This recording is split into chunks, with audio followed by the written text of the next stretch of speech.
schedule of the day, our own Rabbi Alan Silverstein. Thank you, Sue.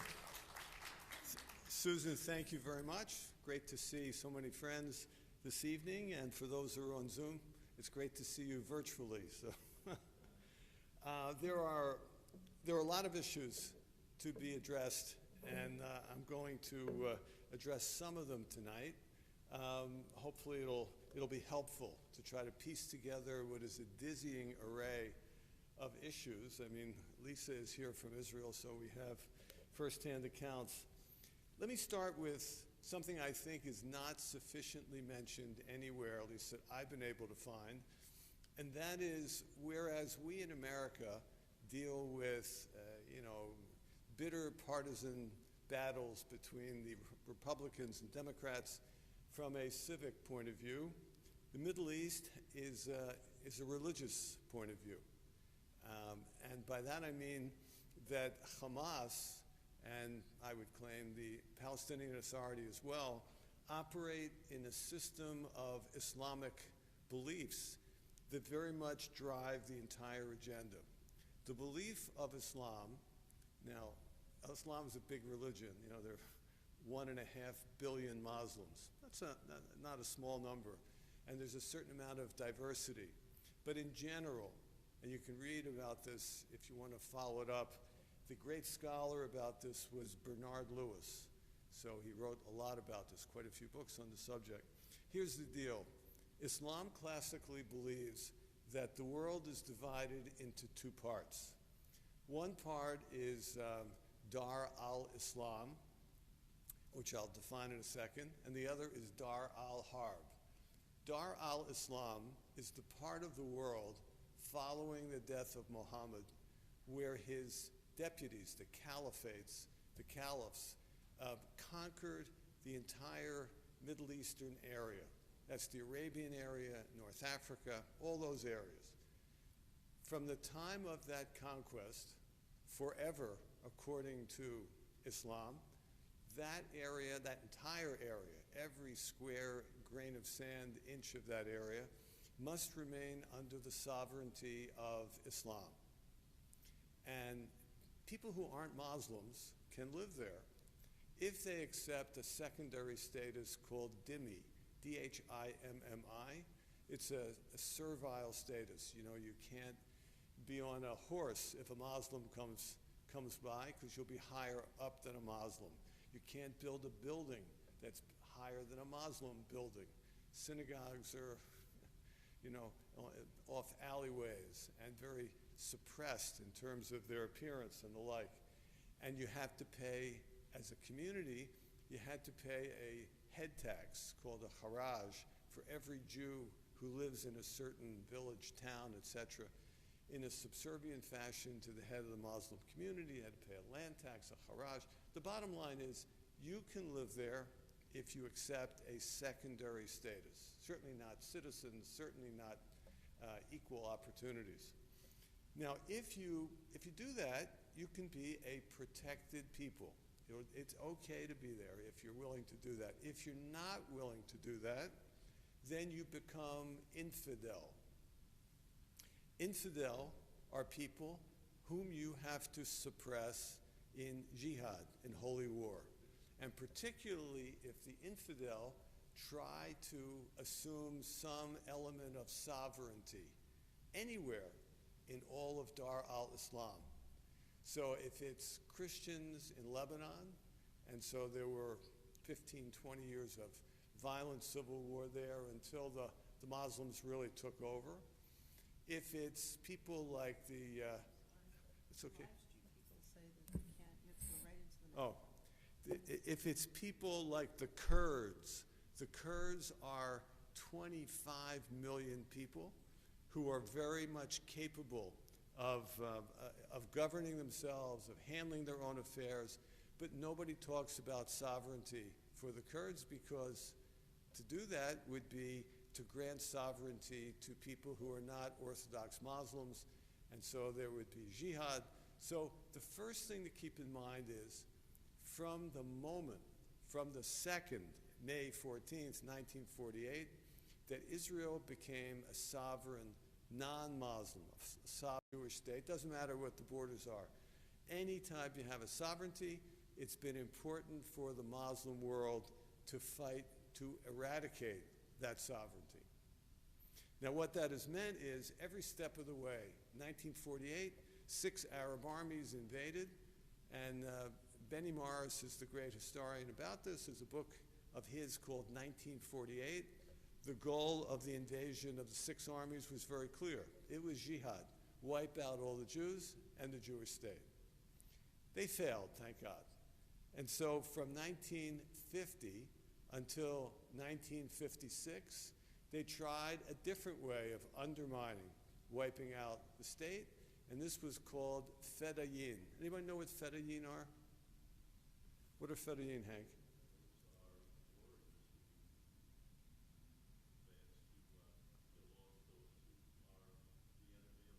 Exactly. So Fedayeen, warriors who were sent to kill off the enemies of Islam, warriors were sent in particular from Egypt through Gaza, which has always been like a knife into Israel's side.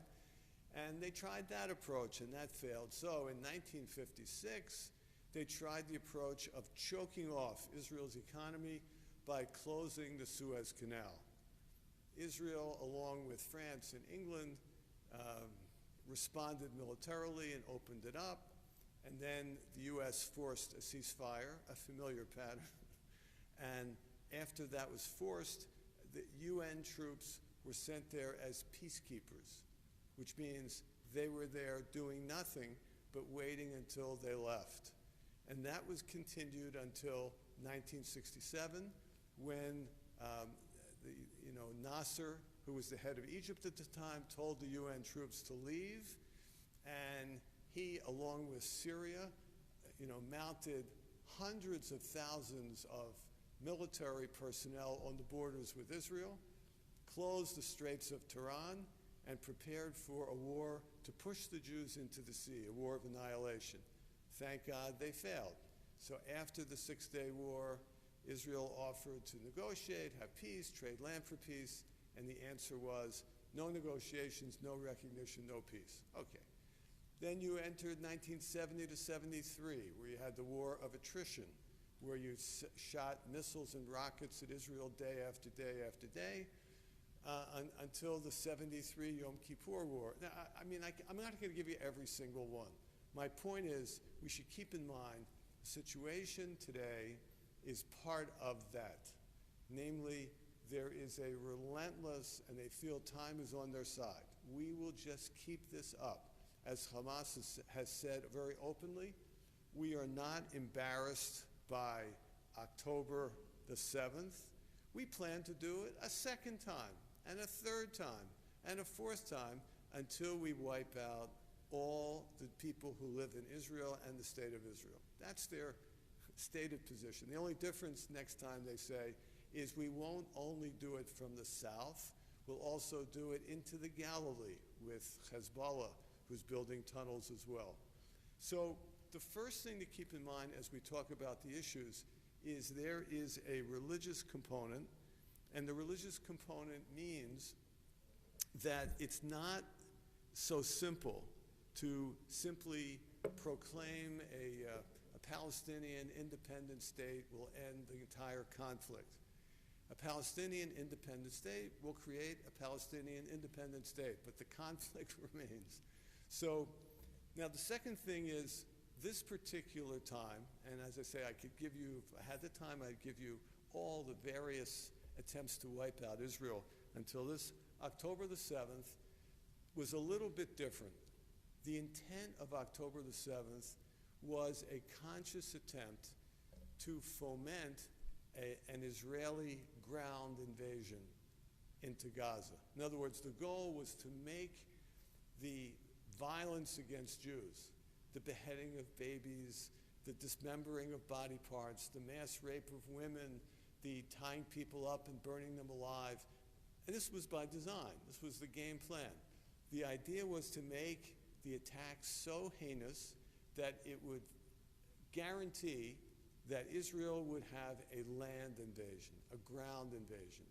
And the purpose of fomenting a ground invasion was that Israel's ground invasion of necessity would create enough suffering among the Gaza population that the world would turn against Israel. There's a game plan.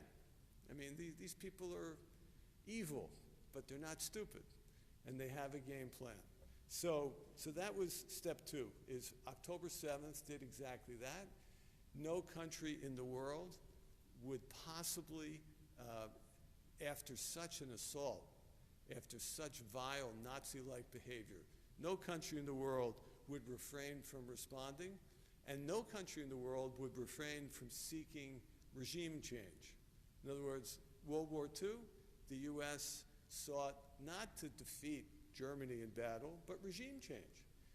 We didn't try to have a defeat of Imperial Japan in battle, regime change. And so it was after 9/11 with Al-Qaeda, regime change, ISIS, regime change. Israel is seeking, as was totally expected by Hamas, is seeking regime change.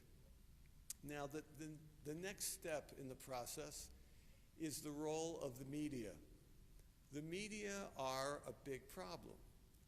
They're a big problem because they are, to say the least, totally biased against Israel. Now, are there exceptions? Sure. But in general, they are totally biased against Israel. So when you had that horrible moment early in the war where we all read about, front page of the New York Times, Israel has bombed a hospital and 500 plus people were killed. It turns out it was not an Israeli bomb. It was Islamic Jihad misfired missile. 30% of the Hamas and Islamic Jihad missiles misfire. And it didn't hit the hospital. It hit the parking lot of the hospital. And it wasn't 500 plus people killed. It was a dozen. But on page, 27 of the New York Times in small print, you saw a retraction. This is the same with 2 weeks ago. There was a humanitarian aid delivery caravan, massive amount, and tragically 100 plus Gazans died. And immediately the newspaper said, Israel caused those 100 to die. Israel was shooting at the humanitarian aid trucks. Israel is doing this. Israel is doing. Meanwhile, it turns out that 13,000 people converged on this humanitarian caravan, etc., 40 trucks. And when 13,000, there was a stampede. People were trampling each other. The drivers of the trucks, who were Palestinians, they were not Israelis, feared for their lives. They kept driving, and they killed people in the process. People were trying to steal the aid. The people who were trying to steal the aid were Hamas, and they were firing weapons at the people to get them out of the way to steal. The last truck, the last of the 40 trucks, there were some Hamasniks who tried to attack the rear guard Israeli tank that was defending the back of the entourage of food. They tried to attack them. The Israeli folks shot in the air to scare them off, give them warnings, and they refused because they wanted to kill Jews. And so in the process of the battle, several Gazans died. But the fact that that is the truth, you'll never know that in newspaper. So now the question is, why is this the case? Why is the media so brutally, and it's part of the strategy of Hamas. They know this is going to happen. It happens in every war. It happens in every situation. Why are they so biased against Israel? There are a bunch of reasons. Have you heard of Mati Friedman? Okay, Mati Friedman is a very good journalist and writer and author, etc. He has written about this because he used to work for the AP. And the Associated Press and Reuters, they're the main source of information for news stories that appear in the New York Times and the Wall Street Journal, et cetera, et cetera. The Wall Street Journal is an interesting paper on this stuff. Their editorials are very good. Their op-eds, there are various columnists. Some are better than others, but they're pretty good. Their news stories are terrible. And they come from the AP, and they come from Reuters. So he's written about it. So there are a bunch of reasons. Number one, he says, having worked there in a leadership position, he said, there is great thirst to find the people of the Bible doing wrong morally. Like it's like, man bites dog. It's a great story. Those people are the people of the Bible. Their Bible criticizes us for our immorality. Look what they do. There's great thirst for that. That's number one. Number two is what happens with Israel is immediately, if Israel is at war, that immediately is inflated to be the most important story in the world. Right this minute in southern Sudan, there are millions of people who are losing their homes, fleeing the country, hundreds of thousands being dislocated, killed, etc. There's no news coverage. It's not interesting. Israel at war, wow, that's the most. So as a result, you have hundreds upon hundreds of international journalists scurrying Israel to write stories. All throughout the rest of the Middle East, and certainly in Gaza itself, you have hardly any journalists, because it's just not interesting to write a story if Gazans are doing something immoral, if Hamas is doing something immoral. It's just not interesting, not compelling. Doesn't sell newspapers, doesn't make the editors happy. And so what you have is this disproportionate amount of thirst for coverage. And if you're seeking coverage, if you are someone who wants access to the stringers, the people with information, and to other sources of info in places like Gaza, you have to have a good relationship with Hamas. If you don't, they will either threaten your life, and Mati Friedman describes that, or they will cut you off and you won't get any material and you'll lose your reporter position. So the stuff that makes it through the censors coming out of countries like Gaza is stuff that fits the bill of Hamas propaganda, and there's no fact-checking. When the health ministry of Hamas in Gaza sends out numbers of fatalities, or now they're sending out numbers of people who are dying of malnutrition and starvation, nobody challenges it. Nobody does any fact-checking. Whereas every time Israel says anything, like happened with the hospital, every time there was a correction, according to Israel, there might not have been an Israeli rocket to hit the hospital, but it hasn't been verified. I mean, the point is, so the media are an important part of the story.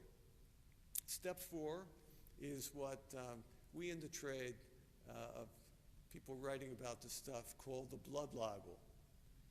Jews are accused of practicing genocide in fighting against the Gazans, and the proof of that is the body count. President Biden, in his State of the Union, said that Israel has killed 30,000 Gazans. 30,000 Gazans. Now, are there 30,000? There have been studies in the past few weeks by statisticians from Wharton at Penn and other places indicating that the numbers are fabricated. The number 30,000 is fabricated. It's impossible, the way they're listed, to have grown the way they grew. And somehow the people who are killed include 3 kinds of people. They include women and children who are non-combatants, and then they include combatants of Hamas. There are no men of any age who exist in Gaza who are there are no non-combatant men in Gaza, and et cetera, et cetera. It's a fabricated number. But even if it were true, even if it were 30, 31,000, Israel has killed, because that's its goal, has killed 13,000 Hamas terrorists. So the 31,000, you take away 13, you're down to 18,000. Roughly 2,000 Gazans have been killed by these misfired rockets of Hamas and Islamic Jihad. So now you're down to 16,000. Another 1,000 or 2,000 are people over 5 months who have died of natural causes. You know, people die of natural causes in a population of 2.3 million. So the reality is you're dealing with something like 14,000 non-combatants maybe have died. And remember, the combatants dress in civilian clothing, so you can't really tell them. And women are not automatically non-combatants. They serve as terrorists. And teenagers are trained to actively fight as of age 16. But even if it's 14, 15,000, and there are 13,000 Hamasniks who've been killed, that's a 1-to-1 ratio. The UN has studied in urban warfare over the past 50 years, the ratio has been 4-to-1. 4-to-1, 4 times the number of non-combatants die compared to the number of combatants. Israel, it's 1-to-1. It's historic, but nobody cares. Step 5 in the process is the accusation is made. Again, President Biden said it, and I'm not saying Biden is a villain. I mean, he's done so many things, initially certainly, to help Israel in the war effort. I was in Israel when he came and he spoke, and the amount of appreciation is over the top. But he now claims that Israel's military response is over the top. That's what he claims, over the top. Now, the question is regime change. When the United States sought regime change against Nazi Germany, you know what we did to end the war? Because people were dying in huge numbers on both sides. We carpet bombed Dresden and other German industrial cities, killing 350,000 civilians. 350,000. And we ended the war. When the Japanese, Imperial Japan, the same kind of thing. And we were losing hundreds of thousands of soldiers. My dad was was the editor of Map Talk, the official military publication of the South Pacific in the war, based in Manila. We were losing hundreds of thousands of soldiers. Finally, the U.S. had to end the war without sacrificing another 1 million or 2 million. And so we had, Nagasaki and Hiroshima. I don't have to tell you how many people died in that. After 9/11, we engaged in the war on terror. 12 years of warfare in Afghanistan, Iraq, etc. Hundreds of thousands of non-combatants died with the Allied bombings, etc. When ISIS, Mosul, tens of thousands. The point I'm making is Joe Biden says Israel is behaving over the top. And remember, the ratio for Israel is 1-to-1. The ratio for the U.S. was 4-to-1. Now, he also says that Israel is not doing anything to, show concern for civilians. But John Spencer, have you heard the name John Spencer? You should Google John Spencer. He is the expert on urban warfare at West Point. And the other guy who's written so much about this is Richard Kemp. Have you heard Richard Kemp? So he was in charge of the British forces in the UK when the battles were going on for Mosul, etc. If you take a look at what these guys are saying, what they're saying is there has been no military in military modern history, in urban warfare, who has done even close to what Israel has done to try to avoid civilian casualties. Now, Israel's doing that for a bunch of reasons. One, because it's Jewish values. An Israeli army has what's called Tohar HaNeshek, operating with purity of arms. But also, Israel's not stupid. They know that civilian casualties are a weapon for Hamas. So Israel desperately tries. It's Israel, and only Israel, who sends warnings that we're going to bomb Building X. And they have literally millions of cell phone calls to the cell phones in the area. We're going to bomb. Here's an advance warning. I mean, obviously it helps Hamas. We're going to bomb the Building X. Then there are texts that say, we really meant it when we said about the phone calls. Then after the text, they have what's called a knock on the roof, where they bomb the building but without explosives. So this is really serious. And they have lawyers on, the internet, you can do anything. you have lawyers who are evaluating whether the strike that's about to take place has any chance of killing civilians. And every single strike is evaluated by attorneys. So nobody's done that. John Kirby is one of the spokespersons for the U.S. Armed Forces and for the White House. He has said American forces would never do what Israel is doing. So, look, it's tragic when people die in war, but the idea that what Israel is doing is over the top, that's part of the Hamas plan, is to have people who side with Israel begin to say that. The next step in the process is you begin to see people calling for an unconditional ceasefire. An unconditional ceasefire. Because we don't want to see any more people die. The latest is Germany, which next to the U.S. has been the most supportive country for Israel in the war. And the German foreign minister and prime minister are now saying, too many people are dying, we have to have a ceasefire. Hamas knows this. What is, if everybody's calling for a ceasefire, all they have to do is hold out. And if they hold out and there's a ceasefire, Hamas remains in power.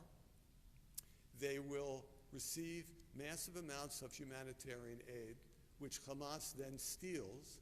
It uses the aid, or it sells the aid on the black market, uses the money to rebuild the weapon system and the tunnels. I mean, they built the equivalent of the New York subway system by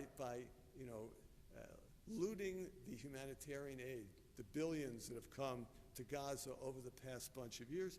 So they'll rebuild, they will renew, they will rearm, they will regroup, and their status among the Palestinians will be massively enhanced because we survived the might of the Israeli army. We brought the Palestinian national cause to international attention. We succeeded in getting a certain number of prisoners, criminals, from Israeli jails with blood on their hands, released from Israeli prisons. Hank asked about the hostages. Hamas, there's no way, in my opinion, Hamas will agree to release all the hostages at any point in time because they lose the enormous amount of leverage that they've got. And nobody has leverage against them to get those hostages out other than military weapons. So, but the point is, people calling for a ceasefire are calling for, and this includes the greatest allies of Hamas, they're calling for victory for Hamas. That's what the ceasefire calling by the mainstream of the calls are about. If there's a great article by Hillary Clinton. Anybody see the article by Hillary Clinton about ceasefire? You should Google it. Hillary Clinton was Secretary of State during the ceasefire that she brokered in the Israel-Hamas war of 2012. And she writes, ceasefires are very useful if you have two parties, each of whom are looking for a way to have peace. A ceasefire, when you're dealing with Hamas, is simply enabling them to stay in power to prepare for the next war. So there's been a ceasefire in 2006, in 2008, 2012, 2015, 2018, 2021. So the goal of a ceasefire here is prepare for war, God forbid, less than 2 years from now. But next time, to do it in better coordination from a Hamas point of view with Hezbollah, with the Houthis, and with Iran. The next piece of the puzzle is you see the rise of, intensified rise of false accusations against Israel to erode whatever support for Israel is still out there. So Israel is, of course, the occupier. This is all because of the occupation. Israel's occupation, of these historic Arab lands. The occupations, to the extent it was an occupation, of Gaza ended in 2005. It's over. We all remember when all the Gush Katif folks, I was at a bar mitzvah for Rita's cousin's son, they lived in Gush Katif. They were Labor Party people who had been sent by the Labor Party to settle that part of Gaza and to build farming and infrastructure and to make the desert bloom and to hopefully build some kind of camaraderie with the Palestinians there. Any event, they and all their friends and neighbors who had lived in Gush Katif for such a long period of time were forced out by the army, every last one. The cemeteries were uprooted, obviously the synagogues, everything was taken out. The infrastructure for thriving agricultural infrastructure was given over to the Gazans, including hundreds of millions of dollars contributed by Jewish philanthropists. And within hours of Israel pulling out, it was all destroyed. Because the goal was not a peaceful, economically viable, successful Balabatish governance. The goal was to use this for warfare. And so, point is, occupation ended. So there's that canard. Apartheid. Israel is accused of being an apartheid state. There is apartheid in that part of the world. It is the Arab Muslim states who force non-Muslims to live as dhimmi, which I described earlier. That is apartheid. You second-class citizens deprived of your rights and the like. In Israel, the Israeli Declaration of Independence, there is no constitution because the Orthodox said the only constitution in the state of Israel can be the Torah. So the Declaration of Independence, which is the fundamental of law, is that every citizen is treated equally. Every individual citizen is treated equally, and they are. Now, there are some elements of discrimination. If you serve in the army, you get military benefits. If you're a Haredi Israeli, and there are a lot of them, and you don't serve in the army, you don't get those benefits. If you're an Arab, if you're a Druze, if you're a Bedouin, and you serve in the army, you get all those benefits. If you're not, and you choose not to serve in the army because you're not required to serve if you're an Arab, you don't get the benefit. There are discriminations like that. But in terms of apartheid and discrimination, in 1988, 40th anniversary of the state, the Rabbinical Assembly had a convention in Israel, and we went to visit with the Arab mayors of the Triangle, you know, in the Galilee, where the hub of the Israeli Arab citizen community live. We met with the Arab mayors. It was very interesting. So one of my friends, Rabbi Jerry Zelizer from Metuchen, who's been here to teach, Jerry got up and he asked the question of the mayors. He said, you know, you guys say there's some discrimination against Arabs. You're a minority in this country. If there's peace, because we were all thinking towards the Oslo process, if there's peace, would you like to see a land swap, swapping the Triangle land for the Jewish settlements in Efrat and places like that? Then you could be part of a state that's Palestinian Arabs, and you won't be a minority, you won't be discriminated against. And they turned to us and they said, let's get this clear. We feel that there's some discrimination against us, but the amount of rights that we have in Israel is so far superior to anything that we would have or anybody would have in a Palestinian state. We're not going anywhere, and we'd be the first ones to oppose a land swap. Then you get the charge of Israel being a white supremacist, racist. Israel is all European white Jews suppressing the people of color who are Arabs in that part of the world. Well, nobody wants to know the truth. The truth is the majority of the Jews of Israel are not European. The majority of the Jews of Israel are Jews from Edot HaMizrach, from Arab lands. And then you have the Jews from Ethiopia. Then you have Jews from many countries as well that are not European. And then you have converts and the like. In addition, Israel is a country in which so much has been done to help people who are black.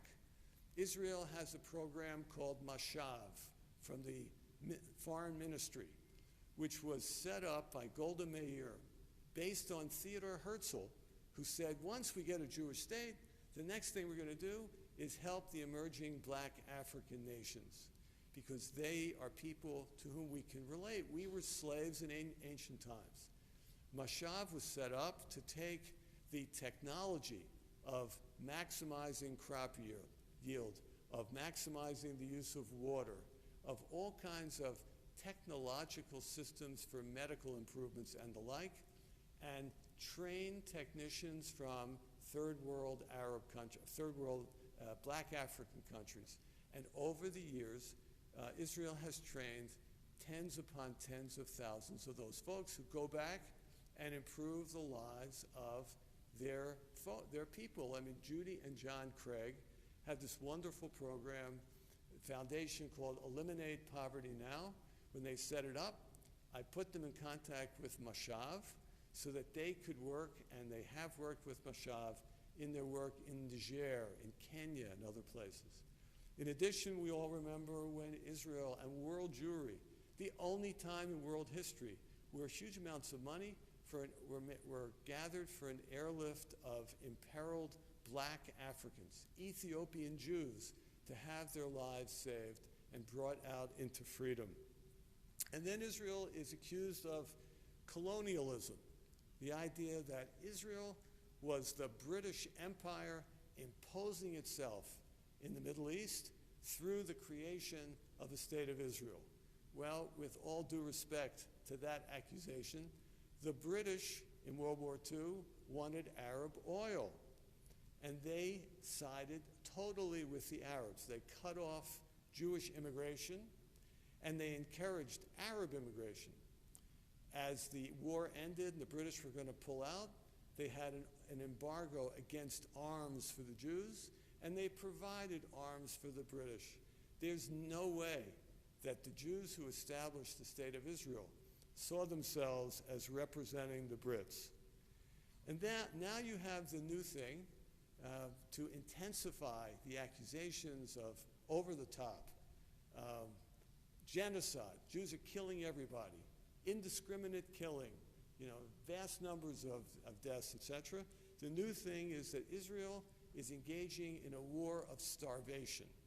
Israel is making sure that there is no food, there's no water, there's no fuel, there's no medical supplies, etc. The problem with that accusation is, like all these other ones, it's not true. Michael Oren, who's a great guy always to read, Michael Oren wrote a piece on the history of Israel's involvement in Gaza. He says in 2007, Israel was fighting with Gaza. Hamas came in. They shelled the fueling stations, in other words, to have fuel coming into Gaza during the war. And then they blamed Israel that there was no fuel.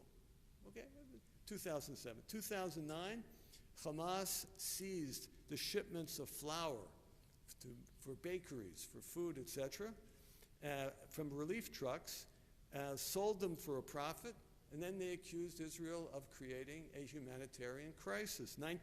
2012, Hamas took the bags of concrete that were sent to rebuild roads and infrastructure that had been destroyed and homes, and they used it, of course, to build terror tunnels.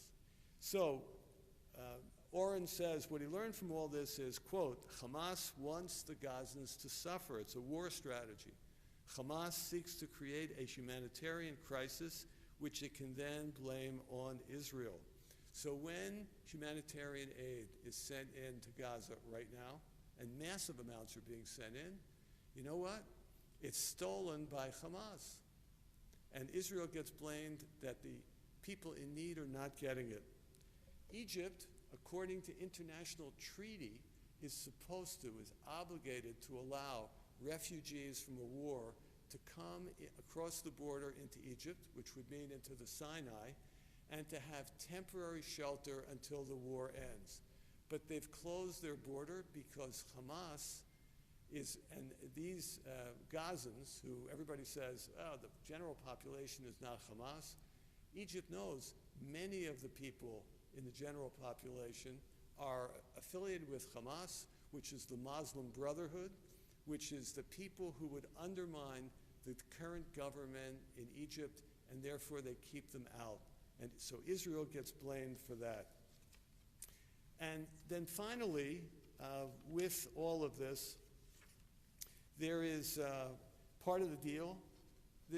Hamas wants all this to push the international community to insist, which we're hearing now from the U.S., from Anthony Blinken and from the U.S. State Department, and of course Tom Friedman, who says this every 3 years. Whatever happens, this is the best time to impose a two-state solution. That's his middle name. So a two-state solution, two states living side by side in peace, a Jewish Israeli state and a Muslim Palestinian state, demilitarized, mutual recognition and respect, that's a dream. Israelis would vote for that in a second. The problem with what's being talked about now, which is what Hamas is pushing for, getting an immediate proclamation of statehood in the aftermath of October 7th rewards Hamas and elevates them in the eyes of the Palestinian population. It's also a moment in time where the Israeli population, which generally 2/3 of the population would support what I just said before, the dream for peace. Right now, people are so traumatized that support has dropped precipitously. And as President Isaac Herzog, a big advocate of a two-state solution, has said, you have to give us some time to recover from the trauma. In addition to that, if there were to be the imposition of a Palestinian state right now, who would govern it? Either Hamas. If it's Hamas, Hamas has said, we will simply do October 7th again and again and again until we kill everybody. So the Palestinian Authority. Palestinian Authority has said, we will reform ourselves. What we will do is, as the Biden administration has requested, we will have initially, they're calling a technocratic government, purely mechanical government, for a short period of time to receive the massive influx of humanitarian aid and international recognition of statehood, et cetera, and soon thereafter, we want to be inclusive. We'll have all Palestinian groups, including Hamas, join together in one government, and we'll have elections. And as they say right now very openly, if Hamas, who by far is the most popular among the voters right now, if Hamas gets the most votes, we will hand the total governance of not just Gaza, but also the West Bank over to Hamas. Now, anybody who thinks that's a plan for peace, I have a bridge in Brooklyn to sell them. I mean, it's so absurd, but that's what's being talked about. And as Einat Wilf, who wrote an important book called The War of Return, how the law of return, the Palestinians, the idea that 6 million Palestinian descendants should be permitted to come into pre-1967 Israel and dislodge the Jews, that is a deal breaker. Nobody on the Palestinian side is talking about relinquishing that. And nobody, as she has written, on the Palestinian side, although saying we would accept the creation of a Palestinian state as a first stage in Dar al-Islam control, but nobody is asking them to say we also, in a two-state solution, would accept, irrespective of borders, would accept a Jewish state of Israel side by side with the Muslim state of Palestine. So in the absence of asking for those reasonable concessions, there is no prospect of imposing a peaceful two-state solution in this context. So bottom line is, the only thing that really makes sense, in my opinion, do you remember the name Micha Goodman? Okay. He is kind of the leading public intellectual in Israel today. We had him speak. I had him speak here years ago before he was as prominent as he is. He was as brilliant back then, too. He wrote a book called Catch 67. It's about, in the aftermath of the 67 war, the people who want a two-state solution are over here, and the people who want no two-state solution and settlements all over the West Bank are over here. And the point of the book is neither of those, without serious tweaking, are possible.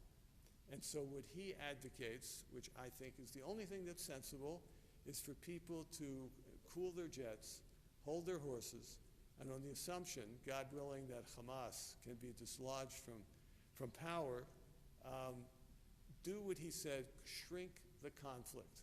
Work hard to prevent the expansion of settlements beyond the large settlement blocks. Expansion of settlements is a big mistake for all kinds of reasons, and it should be restrained. Take the 3 parts of the West Bank. You have one part that is controlled by Israel, where the Jewish population in the West Bank lives. 98% of the Jewish population lives. It's 5% of the West Bank. The second part is where 98% of the Arab population in the West Bank lives. That's autonomously controlled by the Palestinian Authority. And then you have Area C, which is the majority, the remaining part of the West Bank. Begin to figure out ways to grant more and more Palestinian autonomy into Area C. Do these things gradually, and if you can start to build trust between the two sides, God willing, with international funding, with the Abraham Accords, et cetera, then there's a chance, a prayer of moving in the correct direction. So I hope that at least frames some of it for you folks, but I'll be glad to take Q&A. So any questions? Yeah, Barry.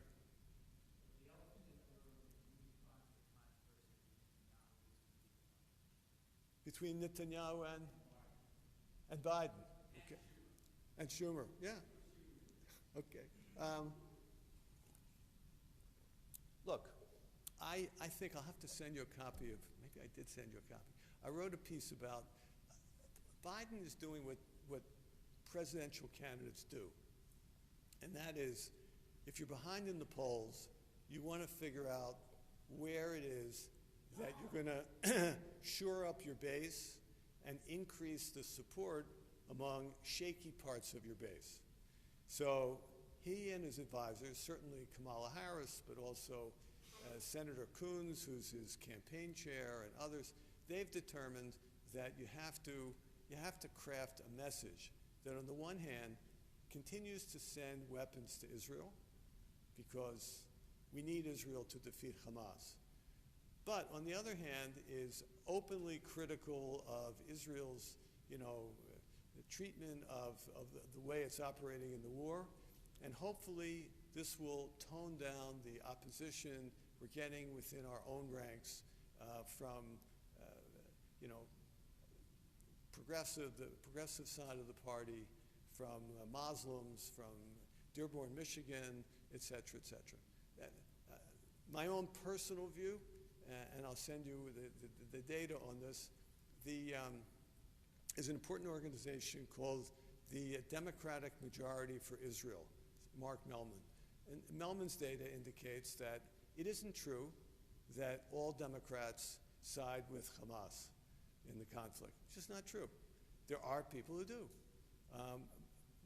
So the question, it isn't clear, and it's possible that that shifting will help Biden in the swing state of Michigan. It's possible it could hurt him in Pennsylvania. It's possible it can hurt him in Nevada. It's possible. I don't know, but it's not a simple calculation, nor is it my expertise. My own view with regard to Schumer, I think Schumer felt he had to do that as the head of the Senate, the Democratic majority leader, out of loyalty to Biden and what Biden is trying to do. I think what he did was a big mistake, because I don't want to see Netanyahu remain in office for all kinds of reasons. Netanyahu had no chance to remain in office until Schumer's speech. Schumer could easily now become the campaign manager. Netanyahu has a reputation of figuring out a way, he's a smart politician, figuring out a way to crawl out of the bottom and get back into the fray. The campaign issue of we're not a banana republic, and we're not going to be told what we have to do and who we're going to elect, that is a hugely popular view in Israel among people who hate Bibi Netanyahu.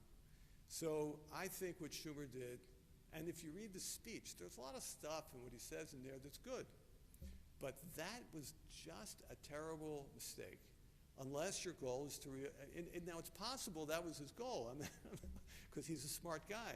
But that, I think, he didn't have to have that in the speech. He could have had the other stuff in the speech, basically supporting what Biden has said. Biden and Blinken, those guys have refrained from saying, we want to tamper with Israel's election. They're too smart to have said that. So that's my take. Yeah, Steve.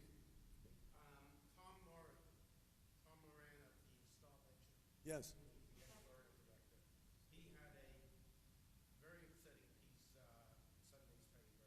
Basically, the headline was to call for the cutoff of supplying armament, offensive armaments to Israel. And he goes on, detailing all the horrors that have been done, that Israel has done. Buried on the second page of it was a paragraph about how, yes, it's true, Hamas started this, and they did terrible things, and they hired among civilians, and if only Israel had taken the minimum amount of precautions, we wouldn't criticize them. But they didn't do anything, and as you pointed out, that's totally false. Is there any way that opinion people like you with some influence can talk to these people and point them up? Well, I mean, I think more effective would be if there could be some kind of organized campaign of people sending to him some of the pieces that have been written by Richard Kemp and by John Spencer, experts in warfare from the U.S. and from Britain about the precautions that Israel has taken. Now, you could read about all the precautions, and you could read that Israel has done more than anybody else, and then just say, look, I hate Jews, so therefore, but if he's putting it on the basis of if Israel had only done a few things, Israel has done a tremendous amount. So that's what I would say. If you can Google, in particular John Spencer, because he's been writing, he's written a bunch of stuff recently in Newsweek, which is great. It's not like he's writing in Times of Israel. It's in Newsweek. And it talks as the West Point expert on urban warfare about what Israel has done.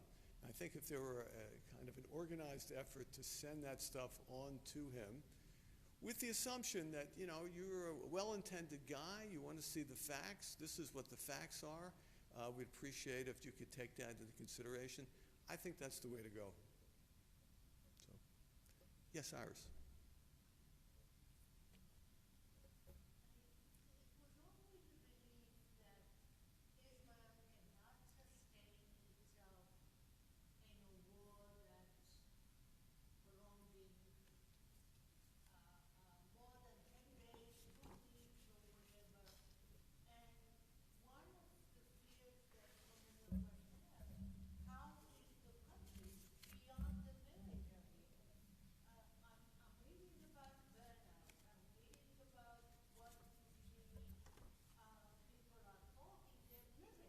Right. And can you give us some insight as to that? Because it's very demoralizing. Look,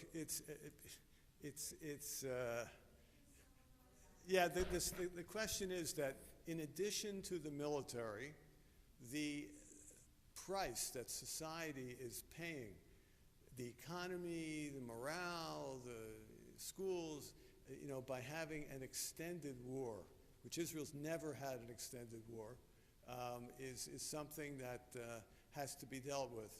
So Iris is certainly correct. The problem is if you talk to Israelis who are well aware with what you just said and totally agree with you, the price of not getting Hamas out means that people will not be willing to settle the communities in the south again. And people will not be willing, in the same numbers that they were, to settle the northern communities bordering Hezbollah. If Israel shows its, Micha Goodman, again, I quote the guy, when the war first started, I was in Israel, and he said, look, we have two goals, two conflicting emotions. On the one hand, we want to be loved by the world because we are a startup nation, and we have medical breakthroughs, and we have rescue operations when there are earthquakes, and a million different positive impacts, maximize use of water. So we want to be loved and admired. On the other hand, to exist in the Middle East, we have to be feared, because if there's no deterrent, you get killed around here. This is a part of the world where if you're not strong, you're dead. And so that's the conflict. So Israelis need to feel the return of the deterrent. And, Biden and Blinken, et cetera, where they are misreading, they're entitled to misread, where they're misreading the Israeli population, they think that Netanyahu leading the country to continue the war until Hamas is defeated is just his extremism. It's not reflective of the country. The country, we know the country, and the country, no. October 7th created a huge majority of the country who feels this has to be finished, or otherwise we sacrificed, such a large number of our soldiers and our civilians in a battle for nothing. It's just going to be another war in 2 years. So there's a conflict. You have to do both. So Hank?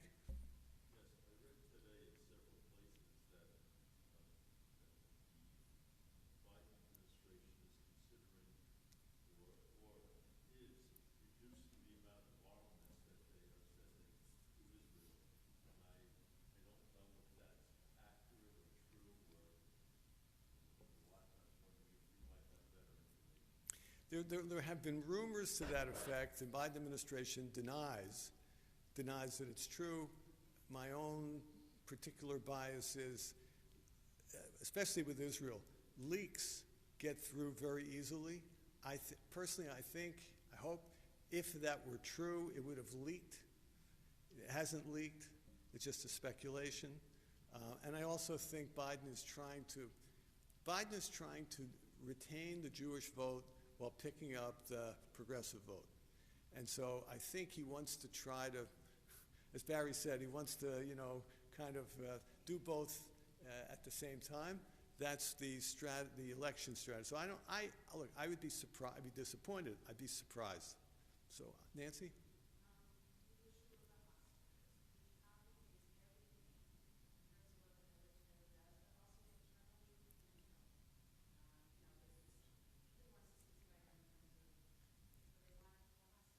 Right. Yeah, the hostages, actually I wrote a blog piece about the dilemma on the hostages. Look, my own view, I don't think the issue of the hostages is in Israel's hands. I don't think, maybe it's just my point of view, I don't think under any circumstances Hamas will release all the hostages, because the leverage of having hostages is too powerful. So I don't think there's anything Israel can do. Now, some hostages possibly could be released, but in exchange for what? Hamas is saying, we want Israel to end the war, pull out, massive amounts of humanitarian aid, which we can steal. We want the release of not the types of prisoners who were released until now, but the really serious mass murderers who were convicted of life sentences. We want the release of those people. We want, Marwan Barghouti, who's convicted for 5 lifetime sentences. Look, do I think is the Israel government, the families of the hostages would say, do it. If you have to give the city of Haifa, do it. I understand. I would say the same thing if, God forbid, it were my kid. But I don't know that any Israeli government, especially since the trade for, the last time around for Gilad Shalit, included Sinwar, included, people who came back to haunt Israel. So I don't know. But this is, the negotiations are unpredictable because it's Hamas. If Qatar really wanted to put pressure on Hamas, they could. And that's where the U.S. really should put the pressure. Qatar should say to Hamas, look, the leaders of Hamas are living as billionaires in Qatar. You have 3 days to work this out, or we evict you, and we'll cut off all your funds, and we'll cut off all your... That's where the U.S. should put pressure. So, Joe. One of the goals was, and perhaps still is, to defeat Hamas militarily. And yet, leading up to Ramadan, the military did not go into Rafah. Perhaps at the end of Ramadan, the Israelis might go, but it seems to be very complicated. A lot of pressure by the administration and others in the world to not to be against their going into Ramadan. Where do you see that playing out? Well, look, there have been a lot of wars fought during Ramadan. The Yom Kippur War the attack was on Ramadan. So Ramadan, the reason that there's a delay right now is that there's a lot of work for Israel to do to form, if they're going to go into Rafah. There's a lot of work to do to formulate a mechanism to take these hundreds of thousands of civilians and to move them to kind of safe zones. I think they're working on that. I don't think they're going to attack without having tried that. Will they succeed at that? That I don't know. But I don't think there's going to be any kind of large offensive in Rafah for another month. That'll be the end of Ramadan anyway, but that's not only because of Ramadan. My own guess is that there'll be some kind of diplomatic face-saving something or other that'll happen between now and then. And the talk by Blinken of once the war is over, imposing an independent Palestinian state without any effort to have negotiations or concessions on the Palestinian side about mutual recognition with Israel, that kind of stuff delays a ceasefire because it's a disincentive for Netanyahu to agree to a ceasefire if the ceasefire is going to be followed by that kind of horrible plan. So I don't know. Maybe there's pressure that can go on that side too. There's a lot of pressures and counter-pressures going on. So I'm not sure. Yeah? Yes. Yes. Well, look, Rich, I think I personally don't believe, I'm not among those who believe that you can't eliminate, Israel has eliminated all but 4 of 24 military units of Hamas. And they've killed probably 13, 14,000, and they've maimed another 10, 12,000 of a total of 30,000 Hamas, active terrorists.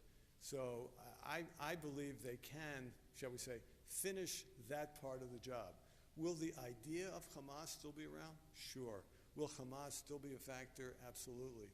But what they need, it's a question of morale. They need to be able to come out of this saying we achieved our objectives, and they have to prevent Hamas, to the extent possible among credible people, from coming out with victory signs all over the place, which then pushes Hamas to the top of the Palestinian national movement heap. They got to worry about that too. So I think there's, and every day now, they're killing off more and more of the Hamas soldiers. And, we don't read that much about it because it's not dramatic news, but there's a lot going on. So I do think that's an achievable goal if that's the goal. So, okay, Sue?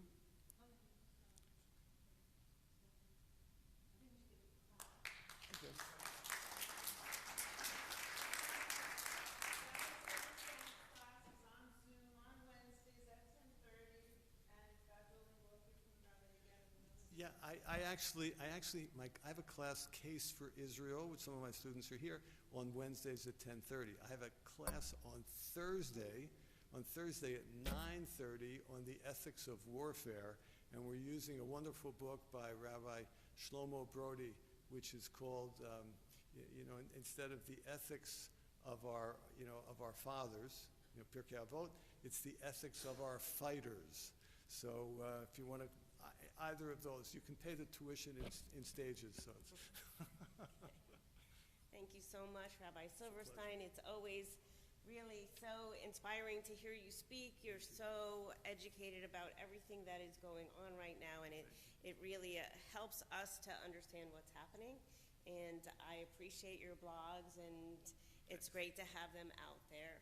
And that's really special. And last night there were some of us who went to see Modi in Montclair, and he gave us all a nice afternoon or early evening of laughter, but he has decided that he's going to end all of his shows by singing Hatikva. So let's follow that now, if you could all rise.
Thank you.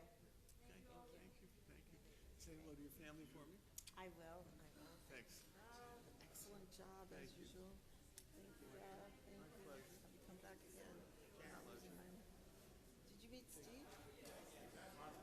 Children, we're good friends.